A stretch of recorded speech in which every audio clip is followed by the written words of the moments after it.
Vamos começar? Semana passada a gente falou aqui no canal sobre regime de previdência, integralidade, paridade, regime de previdência complementar e hoje a gente vai aprofundar mais nesse tema que a gente vai destrinchar o regime de previdência complementar. Claro, puxando a sardinha para o regime de previdência complementar dos servidores do Executivo, aqui do Poder Executivo Federal ainda. Chegou aqui agora, não sabe como é que as coisas funcionam? Calma, não precisa deixar o seu like, não precisa se inscrever, não precisa compartilhar esse vídeo ainda. Vê o vídeo até o final, vê se você gostou, ainda mais porque esse vídeo vai ser muito mais técnico. Aqui no canal eu gosto de trazer conhecimento técnico para você, vê se eu te ajudo de alguma maneira. Aí sim, sendo o caso, você não pode esquecer, hein? Deixa seu like, se inscreve e até compartilha com alguém que já está pensando ali em planejar a própria aposentadoria. Beleza? No Executivo Federal, o marco é simples, lembra disso? Se você entrou no serviço público antes da instituição do regime de previdência complementar, você tem direito a algum dos regimes passados. Se você entrou lá nos anos 2000, antes da emenda constitucional número 40, aí você tem direito até a integralidade e paridade. Se você entrou depois, você tem direito não à integralidade, mas ao cálculo integral da sua aposentadoria. Tudo isso que a gente tratou no vídeo de semana passada. Se você entrou depois, aí você já entra com a aposentadoria limitada ao teto do INSS e aí você tem a possibilidade de fazer um regime de previdência complementar. Eu não tenho como analisar o caso de cada um dos 27 estados e do Distrito Federal, dos municípios e tudo mais. Então eu vou aplicar aqui a lógica do Serviço Público Federal, que é o que eu faço parte. E aí vocês podem pegar, eu sempre falo para vocês, se vocês se pegarem mais, se fiarem mais aos fundamentos do que os casos específicos, aí sim vocês conseguem transportar esse raciocínio para qualquer que seja o seu caso. Um exemplo, no caso do Executivo Federal, foi a Lei 12.618 de 2012 que instituiu a FUNPRESP e foi o Decreto 7.808 de 2012 que efetivamente criou a Fundação de Previdência Complementar do Serviço Público Federal do Poder Executivo, ou FUNPRESP-ESEC. Como eu disse para vocês, a tendência é que os demais estados copiem o modelo federal. Então você olha, qual foi a lei que instituiu a Previdência Complementar no seu estado, no seu município, qual foi o decreto ou outro ato que efetivamente instituiu essa fundação, e aí você vê qual que é a regra, é igual no federal, entrou antes, entrou depois. Se você é do Executivo Federal, o caso vai ser aqui bem parecido, mas se você não é, só pegar o fundamento. Mas lembra o que eu disse para vocês? A ideia, desde que a gente começou a ter reformas no sistema previdenciário, é aproximar o RPPS, regime próprio dos servidores públicos, com o RGPS e até trazer essa limitação do teto. Porque a rigor não faz sentido mesmo que as aposentadorias do RGPS sejam limitadas ao teto e a do RPPS não. Mas mesmo assim, ninguém é obrigado a aderir a um regime de previdência complementar. Eu que entrei em 2014, a minha aposentadoria será limitada ao teto do INSS, que hoje está ali 8.100 alguma coisa, R$ 8.157 e alguns centavos, só que eu não sou obrigado a aderir ao FUNPRESP. O que eu penso é o seguinte, eu quero manter no mínimo o mesmo padrão de vida que eu tenho hoje. Então, como vocês sabem que na AGU a gente ganha acima do teto do INSS, eu sim decidi aderir ao FUNPRESP e hoje eu não estou aqui para recomendar que você faça o mesmo. Eu vou te mostrar os pontos, do ponto de vista técnico mesmo do funcionamento da FUNPRESP, por que isso fez sentido para mim. Se você achar que faz sentido para você, ótimo. Se você não achar também, ótimo. Até porque você tem várias alternativas. Você pode fazer uma previdência complementar pública, que é a do FUNPRESP. Você pode fazer uma previdência complementar, uma previdência privada. Você pode não fazer previdência nenhuma. Esse caso terceiro eu não recomendo para ninguém, mas vai saber. Às vezes você quer deixar aí o futuro a Deus pertence. Então vamos entender, primeira coisa bastante importante vocês entenderem, que a previdência, a FUNPRESP, ela é uma previdência complementar exclusiva dos servidores federais. Lá na sua instituição, da mesma forma que teve um decreto instituindo a FUNPRESP-ESEC,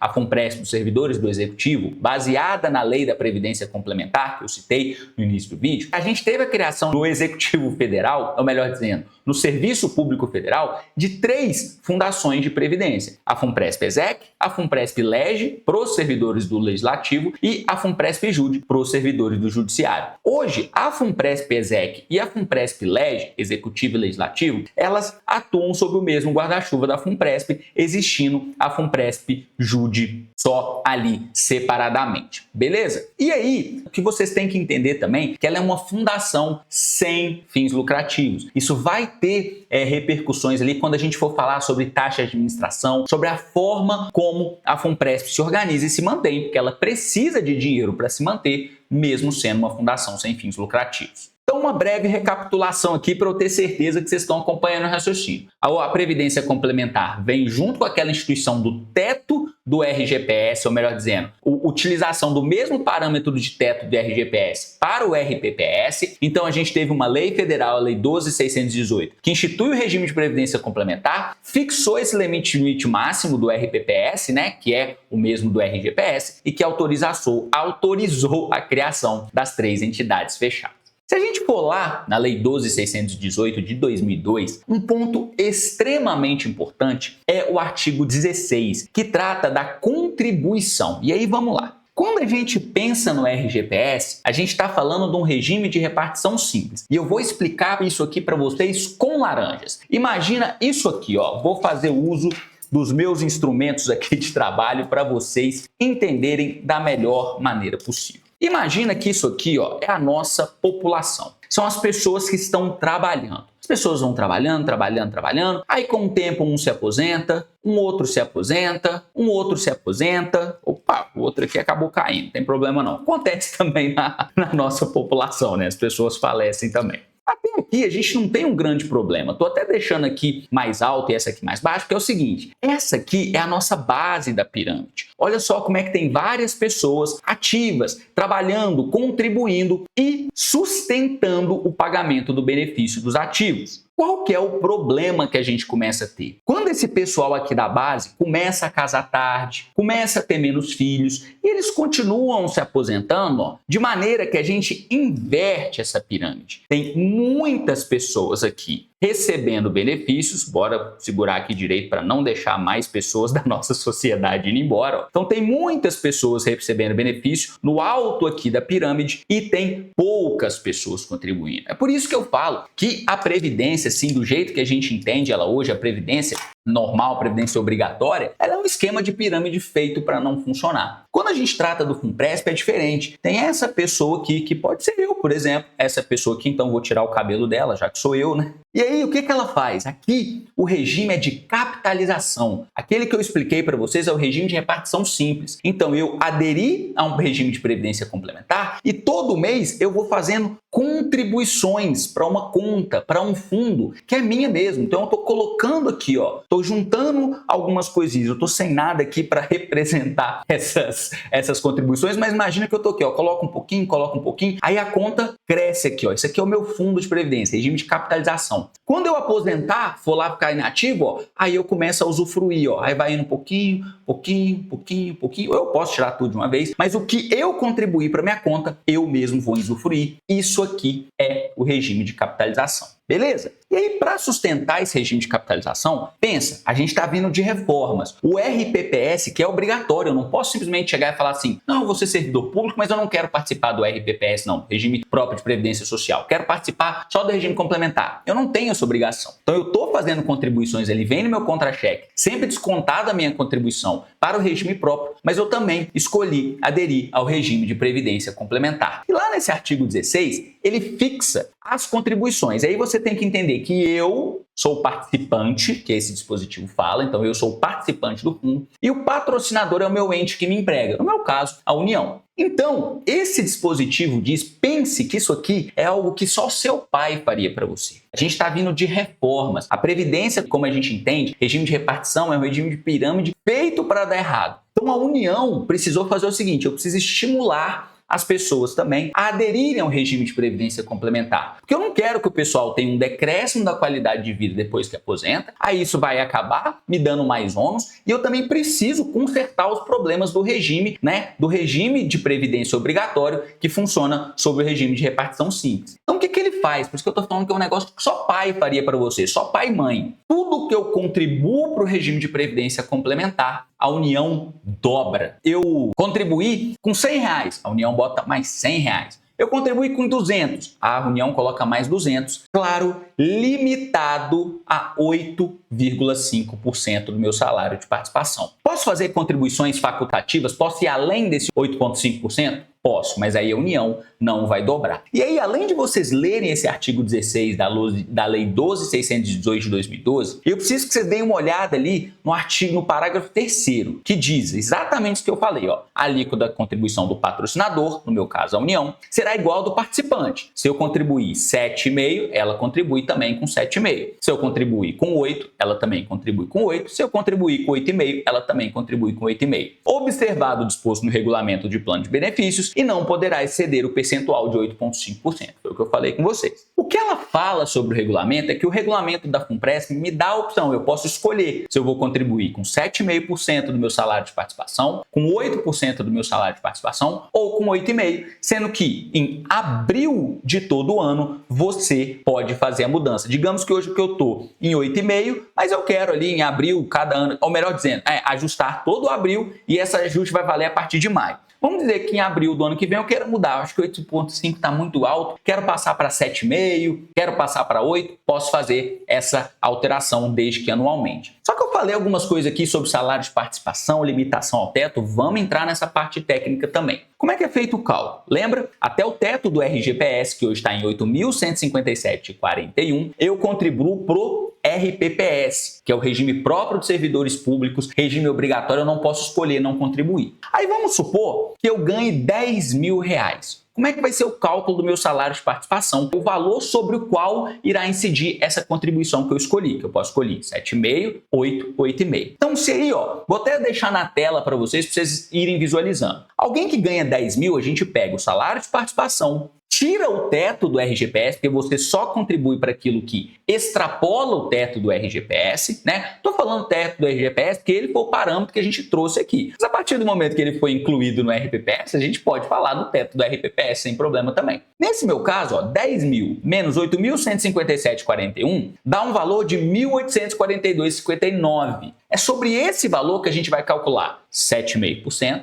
8% ou 8,5%. Quem escolheu? O participante, no momento que ele fez a adesão. E aí tá os valores de cada alíquota, 138,19, 147,41, 156,62. Ah, João, mas eu quero saber quanto que ficaria no caso da pessoa que ganha 25 mil. Te mostrei a conta, é só você fazer e aplicar para o seu caso. E aí, entendo, nesse caso da pessoa ganhando 10 mil, no alíquota de 7,5%, ela contribui com 138,19 e a União coloca mais 138,19. Vai fazer essa dobra. E isso, para mim, foi um ponto mais importante, um dos pontos mais importantes para eu aderir ao FUNPRESP. A não ser que a gente esteja falando de golpe, que aí não é investimento e você vai se dar mal por isso, não existe nenhum investimento que já na saída, assim, já na cabeça, já dobra o seu valor de contribuição. Então, isso valeu muito a pena para mim. Só que, de novo, isso aqui não é uma recomendação. Até porque vocês têm que entender quais são os pontos negativos das FUNPRESP e que eu enxergo muito claramente. Lembra que eu falei lá no início? FUNPRESP é uma instituição sem fins lucrativos. Então ela não cobra taxa de administração, só que ela não vive de luz e amor, ela precisa de dinheiro para fazer, por exemplo, tem um site onde eu posso fazer o meu login e ver como é que está ali a minha reserva, se está tudo direitinho. Isso custa. Tem as pessoas que me atendem quando eu tenho problema. Uma vez eu travei minha senha e falei, preciso que vocês me ajudem aqui, cara. Travei minha senha, não lembrava. Me ajuda, pelo amor de Deus. Tem que ter isso tudo. Pessoal que lida com a segurança, quem faz uns investimentos do valor que eu estou colocando lá no fundo, tudo isso custa dinheiro. E é aí que vem um grande problema.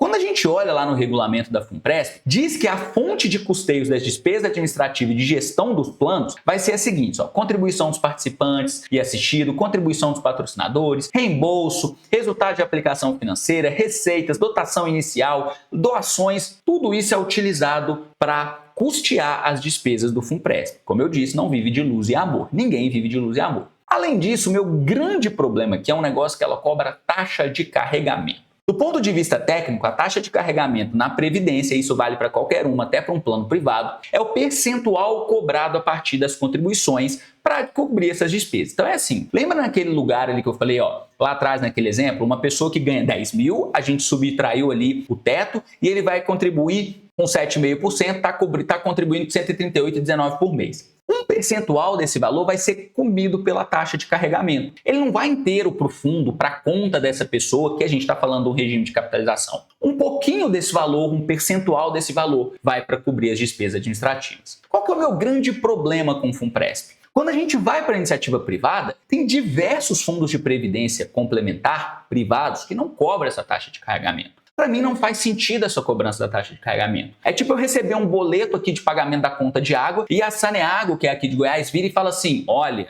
você vai me pagar R$100, mas esse mês vai ter que pagar 105, e 5% aqui é a taxa de carregamento, que é um valor aqui que eu vou ficar só para eu receber o seu dinheiro. E a FUNPRESP cobra essa taxa de carregamento na entrada, então cada vez que eu faço um aporte, cada vez que a União coloca dinheiro ali, um pedacinho vai para a FUNPRESP, e quando eu for usufruir desse benefício, eu também vou pagar uma taxinha de carregamento. Só que, mesmo eu achando um absurdo, o que eu olho? Lá para trás, ó, que a gente já viu. A União está dobrando. Então, mesmo com essa dobra e tirando um pouquinho dessa taxa de carregamento, no meu entendimento, isso continua ainda fazendo muito sentido. E aí, inclusive, vou deixar na tela para vocês podem pegar, tudo isso aqui está no site da FUNPRESP, é fácil de pegar lá. E ele te explica aqui, ó, qual é a porcentagem dessa taxa de carregamento. Olha esse plano de custeio de 2025. E aí a taxa de carregamento, assim como as taxas lá, vão abaixando quanto mais tempo você tem de FUNPRESP, tranquilo. E aí vocês vão ver aqui em cima, ó, contribuição 17%, contribuição 16%, contribuição 15%. O que ele está fazendo aqui? Se alguém está na faixa de 7,5%,